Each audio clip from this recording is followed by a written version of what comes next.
हनोक, जिसे इंग्लिश में कहा जाता है इनोक, हनोक और नूह दोनों पवित्र बाइबल के बहुत ही सिग्निफिकेंट लोग हैं।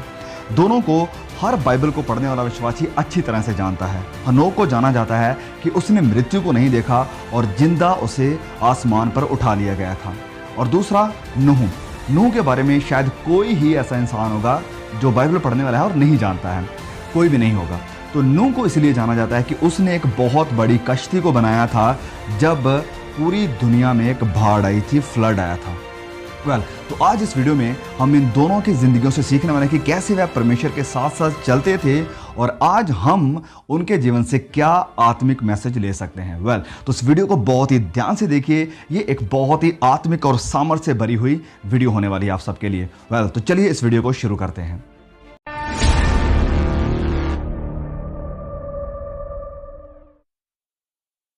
सबसे पहले इनोक बाइबल में बहुत ही ब्रीफली इसे मेंशन किया गया है, बहुत ही कम इसका जिक्र हुआ है। सबसे पहले हम इसे देखते हैं उत्पत्ति अध्याय 5 वचन 21 से लेकर 24 तक में। यहां पर लिखा है, उत्पत्ति में जब हम पढ़ते हैं कि जब हनोक 65 वर्ष का हुआ तब उसने मथूसलह को जन्म दिया। ध्यान में रखना इस बात को, उसने मथूसलह को जन्म दिया।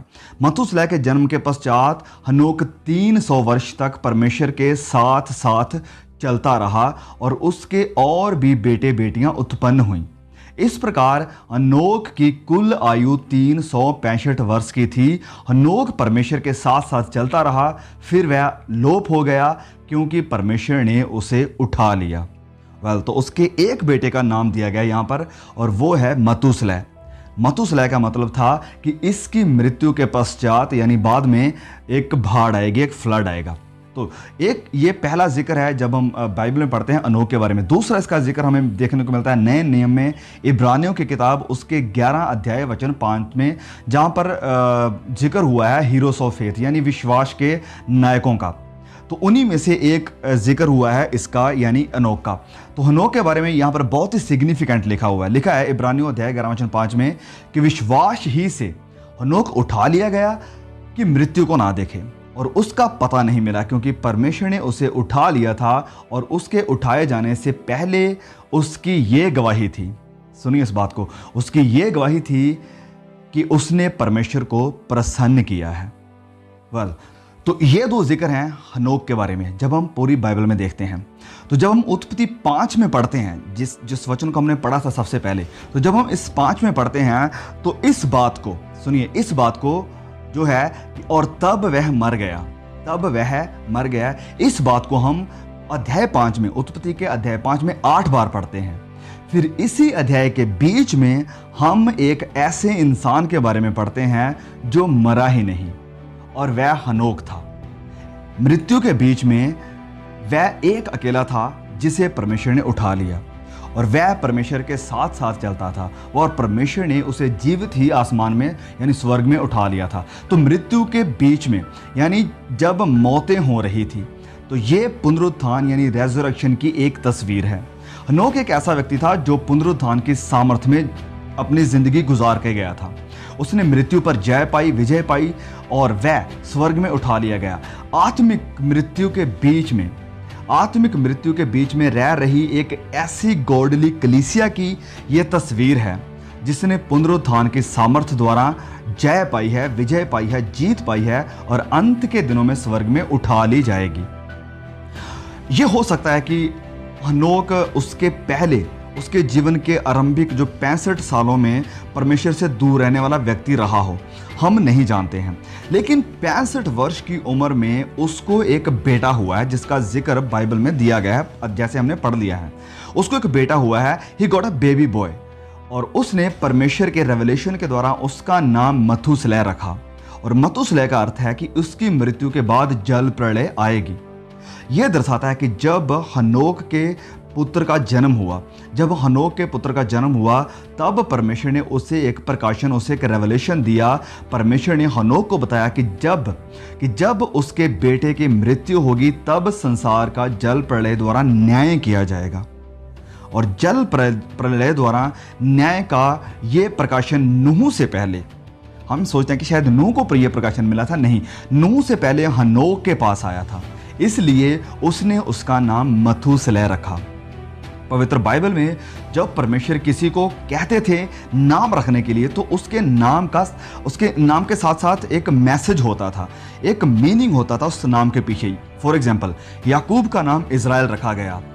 इज़राइल का मतलब है the one who fights with God.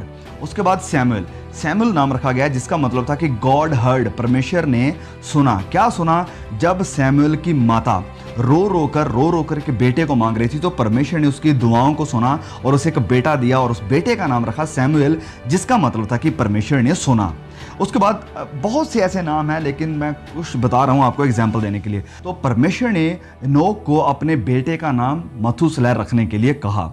तो सोच कर देखिए कि जब आपका बच्चा होता है तो आपको ये मालूम नहीं होता है कि कितने वर्ष तक, कितने सालों तक ये जिएगा। जब मथुसेलह बीमार होता होगा, तब हनोक शायद ये सोचता होगा कि न्याय का दिन नज़दीक आ गया है। एक ऐसे बच्चे के विषय में सोचकर देखें जिसके नाम का ये अर्थ हो कि इसकी मृत्यु के बाद जल प्रलय आएगी या न्याय होगा। आप जब भी उसे पुकारेंगे, आप जब भी उसका नाम लेंगे, आपको न्याय का दिन याद आ जाएगा। और परमेश्वर के उस न्याय के भय ने हनोक को परमेश्वर के साथ साथ चलने वाला और ये समझने वाला बना दिया कि अनंत की बातें, सुनिए, अनंत की बातें, द थिंग्स ऑफ इटर्नल, समय के साथ खत्म हो जाने वाली बातों से ज़्यादा महत्वपूर्ण है, ज़्यादा सिग्निफिकेंट, ज़्यादा इंपॉर्टेंट है। इसी संकट की वजह से हनोक अगले 300 सालों तक प्रतिदिन परमेश्वर के साथ साथ चलता रहा। बाइबल बताती है संसार और संसार की लालसाएं मिटती जाती हैं। पहला यूहन्ना अध्याय 2:17 में बाइबल हमें बताती है कि संसार और संसार की लालसाएं मिटती जाती हैं। तो अगर हमारा ये विश्वास होगा, तो हमें भी हनोक की तरह ये समझ आ जाएगा कि अनंत की बातें इन बातों से ज़्यादा महत्वपूर्ण है जो समय के साथ साथ ख़त्म हो जाने वाली हैं। परमेश्वर का मनुष्य के प्रति कितना सब्र है, परमेश्वर मनुष्य के प्रति कितना सब्र रखता है, ये हम इस रियलिटी से देख सकते हैं। हमें इस रियलिटी से नज़र आता है कि उसने मथुसेलह को सब इंसानों से ज़्यादा लंबे समय तक जीवित रखा। सबसे ज़्यादा लंबी आयु अगर बाइबल में थी, किसी की सबसे ज़्यादा उम्र थी पवित्र बाइबल में, तो वो थी मथुसेलह की। तो इससे हम परमेश्वर के सब्र को देख सकते हैं कि सबसे ज़्यादा परमेश्वर ने उसे ही लंबी उम्र दी जिसके नाम का मतलब ये था कि इसकी मृत्यु के बाद न्याय होगा, जल प्रलय आएगी। वह जीवित रहा 669 सालों तक, 969 ईयर्स। जब भी लोगों ने मथुसेलह का नाम सुना होगा, जब भी लोग उसके नाम को सुनते होंगे, तो उन्हें आने वाले न्याय का संदेश सुनने को मिलता होगा। लेकिन लोगों ने उस संदेश को स्वीकार नहीं किया। इस संदेश का प्रचार करने वाला सिर्फ नूह ही नहीं था, हनोक ने भी 300 सालों तक इस संदेश का प्रचार किया था। और फिर मथुसेलह ने अपने नाम के द्वारा और 669 सालों तक इस संदेश का प्रचार किया था। नूह भी परमेश्वर के साथ साथ चला और मथुसेलह के जीवन के आखिरी 120 सालों में उसने भी इस न्याय का प्रचार किया। नूह ने भी। हनोक और मथुसेलह को जल प्रलय के विषय में इतने विस्तार से मालूम नहीं था जितना कि परमेश्वर ने बाद में नूह पर इस बात को रिवील किया, इस चीज को जाहिर किया। लेकिन वह इतना जानते थे, हनोक और मथुसेलह इतना जानते थे कि मथुसेलह की मृत्यु के समय, उसकी मृत्यु के पश्चात जल की बाढ़ यानी न्याय के रिलेटेड कुछ ना कुछ होगा। परमेश्वर इस पृथ्वी के ऊपर अपने न्याय को प्रकट करेंगे। यहूदा, जब हम नए नियम में आते हैं, यहूदा की किताब में पढ़ते हैं, तो यहूदा हमें बताता है कि हनोक ने अपने समय के सभी भक्तिहीनों के खिलाफ न्याय होने की नबूवत की थी, भविष्यवाणी की थी। यहूदा उसके वचन 14, 15 और जब हम 16 में पढ़ते हैं, यहाँ पर लिखा है, और हनोक ने भी जो आदम से 7वीं पीढ़ी में था, इनके विषय में यह भविष्यवाणी की, देखो प्रभु अपने लाखों पवित्रों के साथ आया, ये तो असंतुष्ट, कुड़कुड़ाने वाले और अपनी अभिलाषाओं के अनुसार चलने वाले हैं और अपने मुंह के घमंड की बातें बोलते हैं, और वह लाभ के लिए मुंह देखी बढ़ाई किया करते हैं। मुंह देखी बढ़ाई। तो हनोक एक नबी था, ही वॉज अ प्रॉफिट, और वह परमेश्वर के साथ साथ चलता था। हनोक के जन्म के समय आदम 622 सालों का था जब हनोक का जन्म हुआ तब आदम की उम्र थी 622 साल और वह 930 की उम्र में मरा।